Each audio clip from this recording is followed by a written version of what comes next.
አንድ ድመት ትልቅ ጥፋት አጥፍቷል ተብሎ በሱ ላይ ይደረግ በነበረው የፍርድ ስነ ስርዓት ላይ ታድሜያለሁ።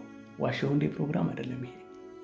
ወደ ሀገር እየሄድኩ ነው በመኪና እና እዛ መኪና ውስጥ አንድ የድመት ባለቤት የሆነ ሰው ድመቱ ዶሮዎቹን እየበላ እንዳስቸገረውና ወደ ከተማ ርቆ ጥሎት ቢመጣም ተመልሶ እየመጣ እንዳስቸገረው ተናገረ እና አንዱ ሰውዬ በቆመበት ለምን አትገድለውም የሚል ሀሳብ ሰጠ። ግደለው እንጂ አለው።